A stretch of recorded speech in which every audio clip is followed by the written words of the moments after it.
Good evening. This is Kajukenbo After Dark, coming out of South Lake Tahoe, California. I'm Senior Grandmaster Jimenez. Today's show is going to be about Grandmaster Lopez, Grandmaster Sid Lopez. He's been in Kajukenbo for many years, actually longer than I've been.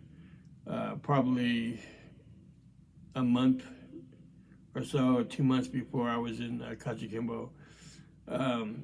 I remember when I was a younger black belt, Senior Grandmaster Vargas used to always bring up Sid Lopez's name. That he was a great fighter, a great forms guy in the Northwest. But I never got to meet him, but he'd always bring him up, he'd always talk good about him and, how he put out some top students and top black belts in the Northwest. And so I thought I'd give a little shout out today because I'm going to tell you how I met Grandmaster Lopez and kind of give my little input and stuff. So I remember the years went by. I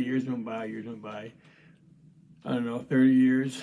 And I remember taking Senior Grandmaster Vargas to the Northwest when he came back out of his cabinet and back into the Kajukenbo world. I remember that was our first stop, was going to the Northwest. And he told me, he said, "Oh, you're going to meet Sid Lopez."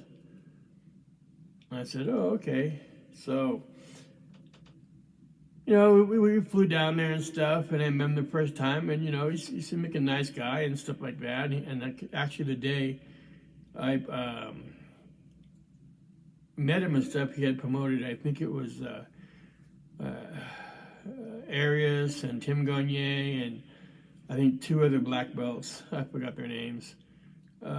He had promoted them to another degree or whatever. I don't know what degree it was. But I remember him doing that. He did it at his apartment and stuff.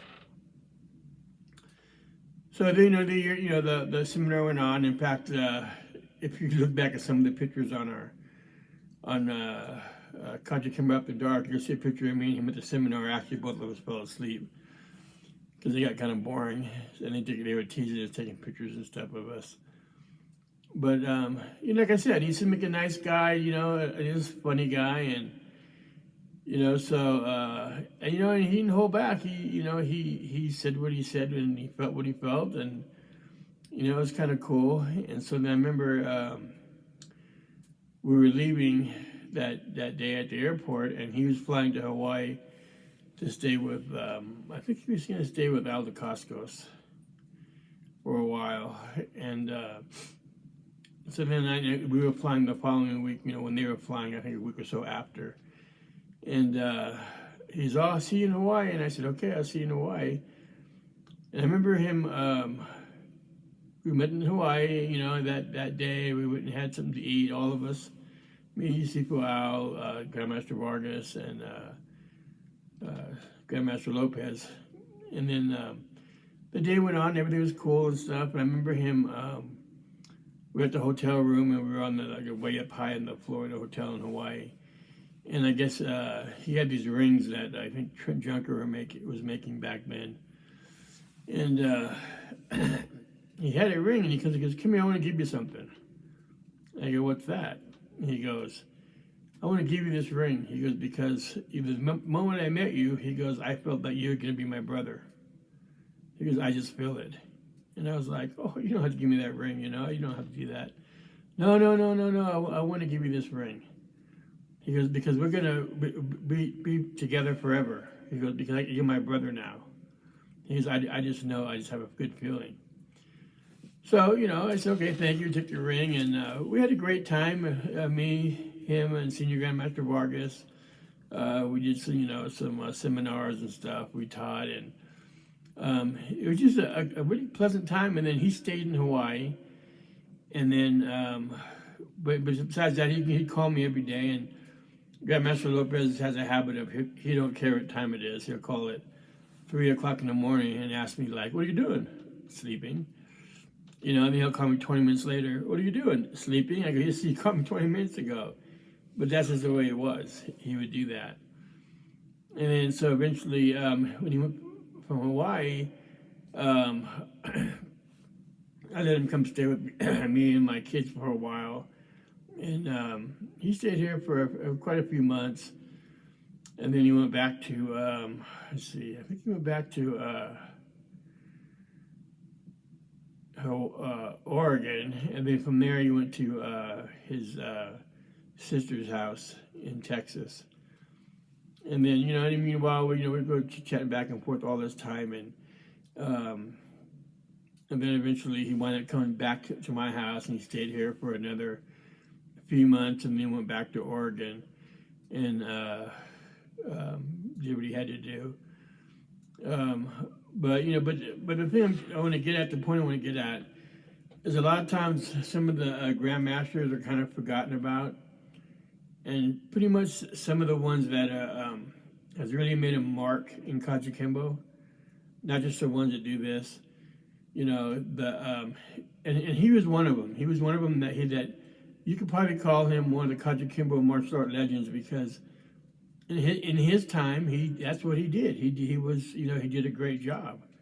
Now again, everybody has their demons, and I don't want to get into that, but you can't take away what one man has done. And like I said, I hope the best for him. He's in Oregon right now.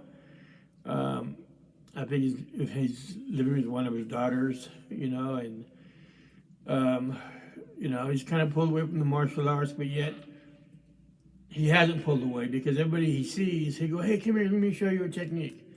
He'll do that in the store. Well, me and my kids will take him to Walmart or Kmart or whatever, and he'll just stop one of the workers. "Hey, you want to show you a technique?" And he'll show them a technique out of the clear blue sky. That's just the kind of guy he was. He would do that. Like I said, in his day, he was a good fighter. He was good forms and stuff, and real strong. He was strong as an ox.